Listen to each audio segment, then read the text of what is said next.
Il y a une sorte de fatigue qu'aucun repos ne résout, un poids qui n'est pas dans le corps, mais dans l'âme. Vous vous réveillez et ressentez déjà le fardeau. Essayez de sourire, essayez de suivre, essayez de rester ferme. Mais à l'intérieur, tout craque. Ce n'est pas seulement l'épuisement pour les tâches de la journée, l'accumulation de responsabilités pour les pressions externes.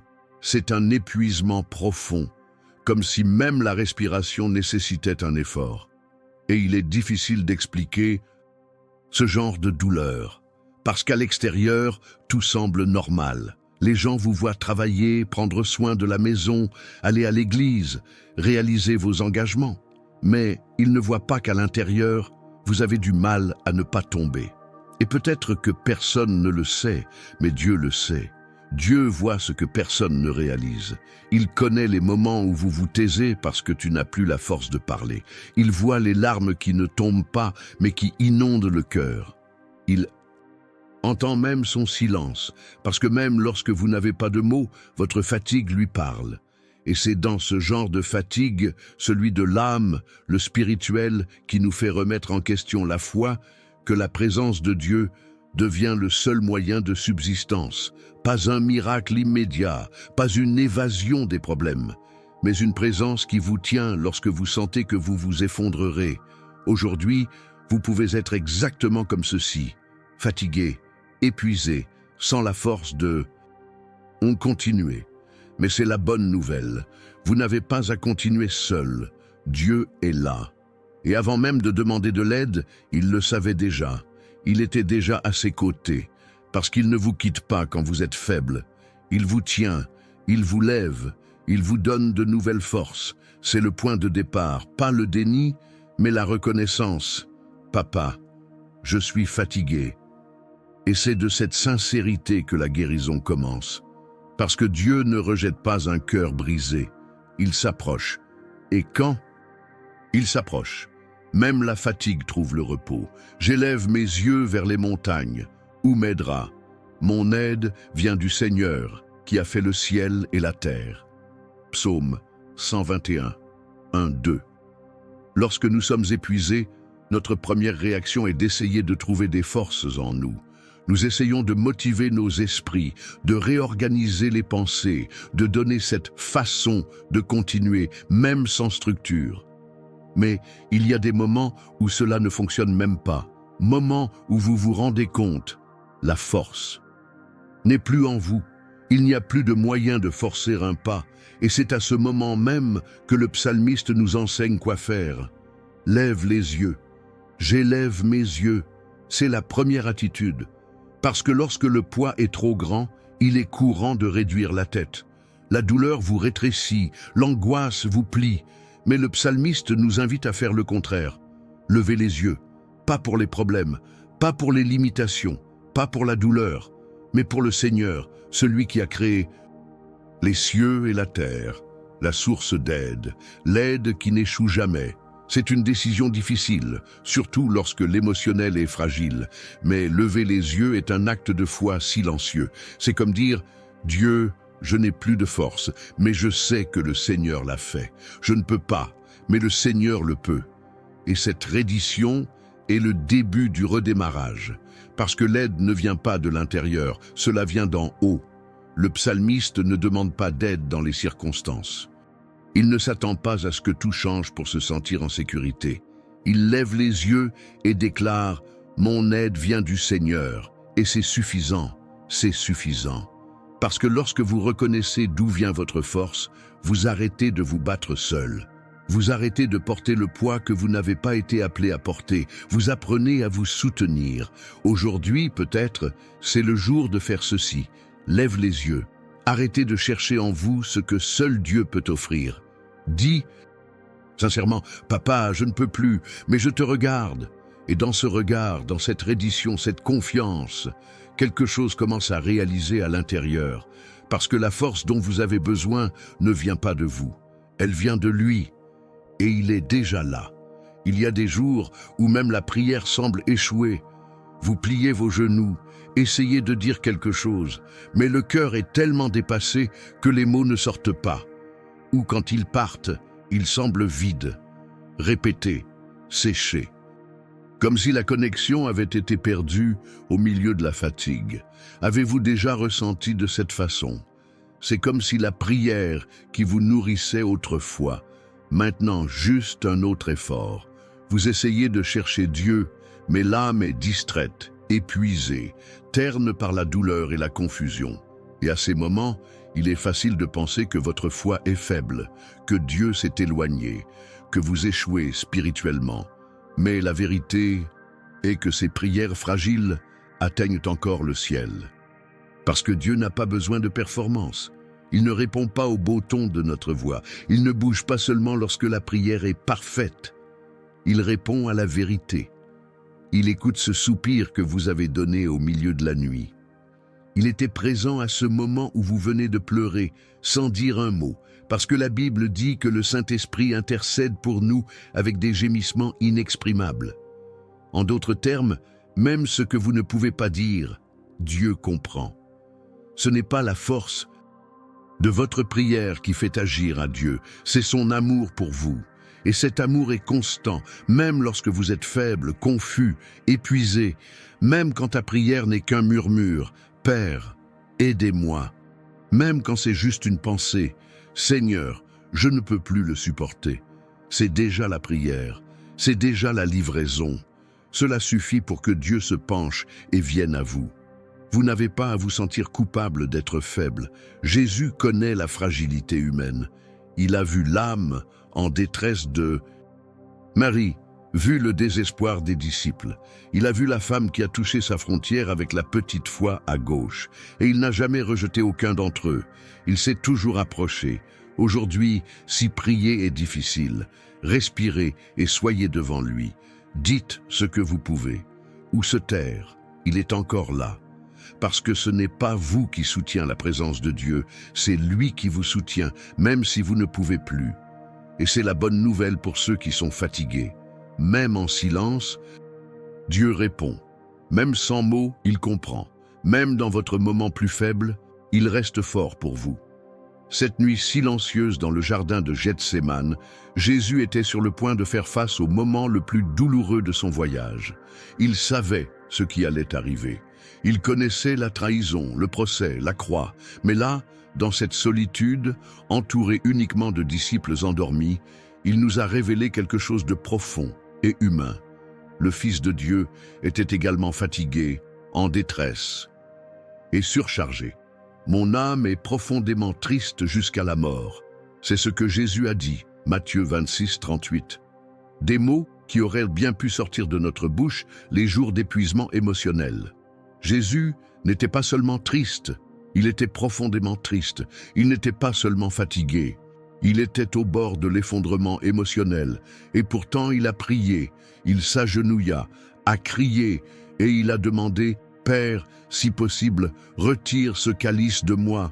Cette prière n'était pas une démonstration de faiblesse, c'était une démonstration de sincérité. Jésus, être Dieu, a montré qu'il y avait de la place à la vulnérabilité en présence du Père, que nous pouvons dire ce que nous ressentons, que nous pouvons admettre que c'est trop lourd. Oui, nous pouvons demander au calice d'être retiré, parce que le ciel ne ferme pas pour ceux qui disent la vérité avec un cœur brisé. Mais la prière de Jésus ne s'est pas arrêtée là. Après le cri, la reddition, cependant, ce n'est pas comme je veux, mais comment vous le voulez. Et voici le secret le plus puissant de Gethsémane. Même fatigué, Jésus a choisi de rester. Même faible, il a choisi d'obéir. Même avec son cœur à l'agonie, il faisait confiance au plan de son Père. Pouvez-vous réaliser la profondeur de cela? Jésus s'identifie à vous. Il connaît le poids de l'âme. Il sait ce que ce n'est pas compris. Vous savez ce que c'est d'avoir besoin de réconfort et de trouver le silence. Vous savez ce que l'on s'attend à ce que la force du sommet continue lorsque le sol semble s'effondrer. Et parce qu'il a traversé cela, il peut vous soutenir maintenant. Vous n'êtes pas seul dans votre jardin. Le Christ qui a transpiré des gouttes de sang cette nuit-là est également là, vous en regardant avec compassion, avec amour, mains étendues, vous donnant la même force qui vous a soutenu à l'aube. Vous n'avez pas besoin d'être fort tout le temps. Jésus était déjà fort pour vous. Vous avez juste besoin de répéter avec la foi la prière qu'il a faite. Père, votre volonté sera faite, même dans la peur, même fatigué, même en larmes, parce que celui qui utilise comme ça ne tombe jamais seul, et il sera toujours soulevé. Il ne permettra pas à vos pieds de vaciller. Celui qui vous garde ne dormira pas. Certes, ne dormira pas ou ne dormira pas la garde d'Israël. Psaume 121, 3, 4. Avez-vous déjà eu l'impression de tout transporter vous-même? Avez-vous déjà passé des nuits quand tout ce que vous vouliez était quelqu'un qui était éveillé par vous, qui a regardé pendant que vous vous reposiez, pour prendre soin de tout pendant que votre âme brisée essayait de vous recomposer? La vérité est que quelqu'un fait déjà cela pour vous. Le psaume 121 nous apporte l'une des promesses les plus délicates et les plus puissantes de toute la Bible. Dieu ne dort pas, il ne se distrait pas, il ne siète pas, il n'est pas absent. Pendant que vous vous effondrez, alors que votre esprit s'effondre, tandis que votre cœur semble trop ou faible pour continuer, il reste là, éveillé, présent, attentif. Cette promesse est tellement différente de ce que nous vivons avec les gens. Les autres ont une limite. Pneus, oublie ça, ne réalisez pas, ou ne sachez tout simplement pas quoi faire face à leur douleur. Mais Dieu ne le fait pas. Il est votre garde personnel, celui qui ne voit pas seulement, mais qui regarde. Cela non seulement écoute, mais agit. Non seulement vous ressentez pour vous, mais cela vous soutient, même lorsque vous n'êtes pas en mesure de prier. Même lorsque le cœur crie et que personne n'entend, même quand tout en vous semble sur le point de tomber, Dieu reste debout pour vous. Il ne se fatigue jamais, il ne perd pas de concentration, il n'abandonne pas le réveil, parce que tu es trop précieux pour lui. De plus, le texte dit qu'il ne permettra pas à vos pieds de vaciller. Autrement dit, lorsque vous sentez que vous êtes stupéfiant, qu'il tombera, que vous ne pouvez plus le supporter, rappelez-vous, quelqu'un vous tient, et ce n'est personne, c'est Dieu lui-même, le Créateur du ciel et de la terre, ce qui contrôle tout, mais vous maintient toujours comme si vous étiez le seul être vivant sur la terre. Si aujourd'hui vous sentez que vous êtes au bord de l'effondrement, sachez, vous êtes sauvés. Même si vous ne vous sentez pas, même si vous ne voyez pas, même si rien n'a encore changé à l'extérieur, à l'intérieur, vous êtes soutenus.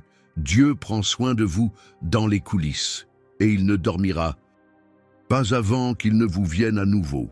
Vous êtes peut-être si fatigué que vous avez déjà commencé à croire que vous ne vous lèverez jamais complètement, que cette phase difficile est arrivée. Cette force ne revient pas, cette joie ne revient pas, que la foi ne sera pas restaurée. Mais écoutez attentivement, ce que vous vivez n'est pas votre fin, c'est juste une pause, et Dieu est avec vous dedans. Il y a quelque chose que la fatigue nous fait, cela déforme la perception, cela vous fait regarder vous-même et voir un avenir brisé. Cela vous fait penser que vous n'avez plus de solution. Je vous convainc qu'il n'y a pas d'humeur, pas de retour, pas de remède. Mais Dieu, celui qui vous connaît profondément, voit ce qui est au-delà. Il sait où vous arriverez toujours. Il vous voit déjà restauré, ferme, avec les yeux vivants à nouveau, debout même après la tempête. Il ne vous a pas créé pour tomber et rester sur le sol. Il vous a créé pour marcher avec lui. Et quiconque marche avec Dieu peut même trébucher, peut même s'effondrer pendant un certain temps, mais se lève toujours, parce qu'il guérit non seulement, il se renforce, il ne se contente pas de consoler, il se lève. Jésus lui-même a promis ceci, « Dans le monde, vous aurez des afflictions, mais cela tente un bon encouragement. » Jean 16, 33. Et l'humeur ici n'est pas un sentiment de passe, c'est une résistance. C'est le courage qui vient de l'intérieur. C'est le genre de force qui n'est pas né de notre volonté, né du Saint-Esprit opérant en nous, même lorsque tout ce qui est mort semble mort. Vous êtes peut-être par terre aujourd'hui, mais il n'y restera pas. Cette douleur passera. Ce nuage se dissipera. Cette phase sera surmontée, non pas parce que vous êtes fort, mais parce que le Dieu qui vous garde est infatigable. Et il a déjà déterminé Vous n'étiez pas créé pour s'effondrer. Il a été créé pour rester.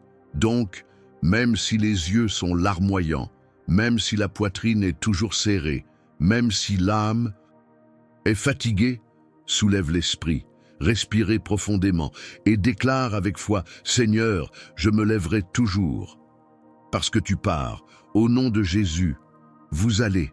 Père bien-aimé, aujourd'hui je viens devant toi comme je suis, fatigué, épuisé à l'intérieur, portant un poids que je ne sais plus comment soutenir. Je ne veux pas faire semblant de faire la force que je n'ai pas.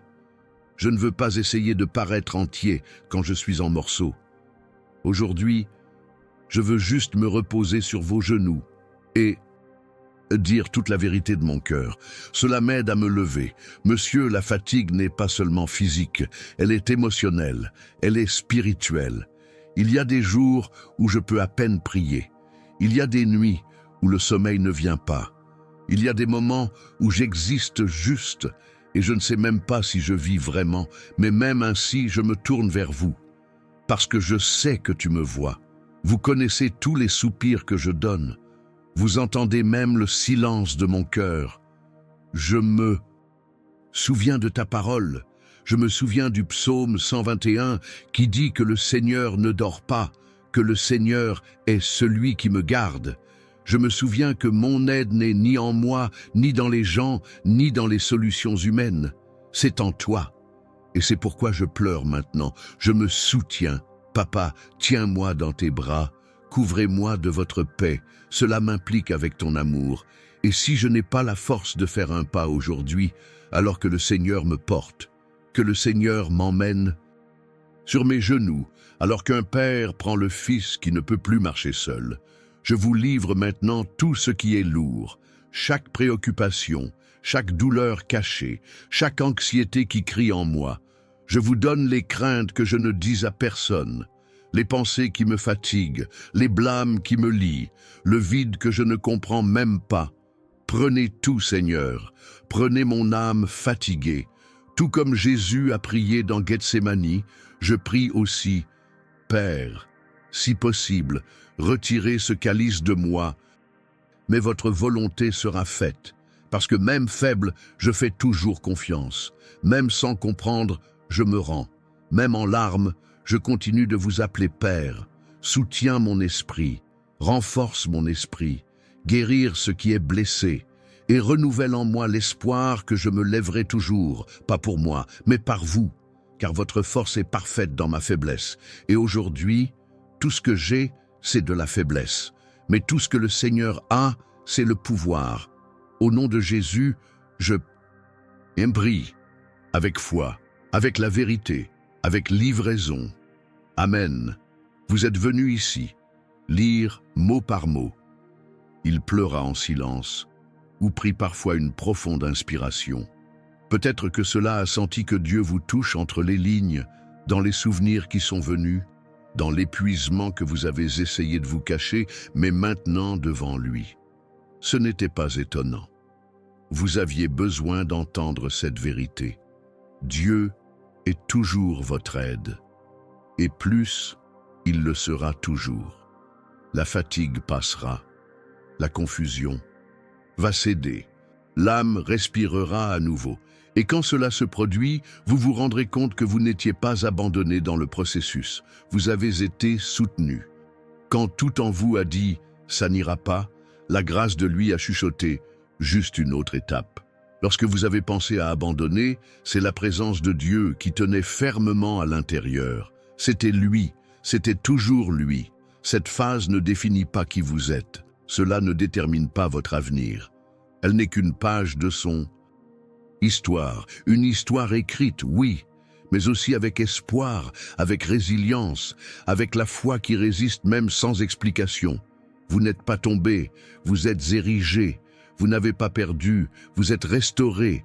Et même si la fatigue revient, même si la douleur réapparaît, vous savez maintenant, il y a un endroit où votre âme repose.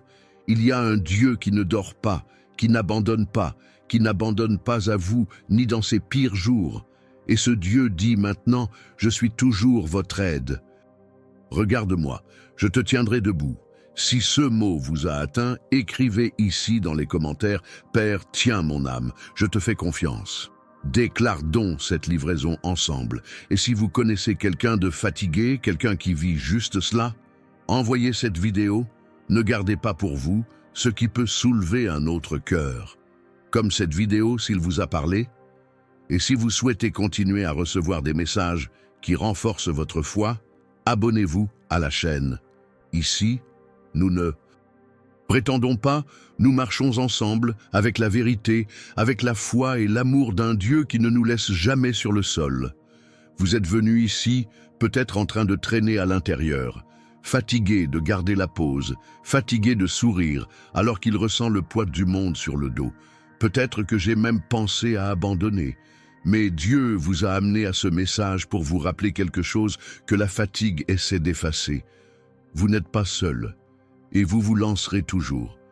Le monde veut que vous avancez comme si rien ne se passait, mais Dieu vous appelle à vous reposer en lui, pour perdre ce que vous ressentez sans crainte, pour arrêter de porter seul ce qui vous écrase à l'intérieur, parce qu'il ne vous facture pas les forces, il le propose.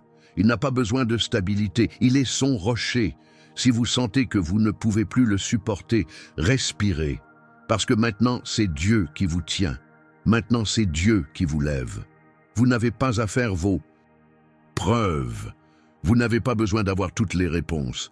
Pas besoin de tout résoudre aujourd'hui. Il vous suffit de faire une chose, livrer, confiance, repos.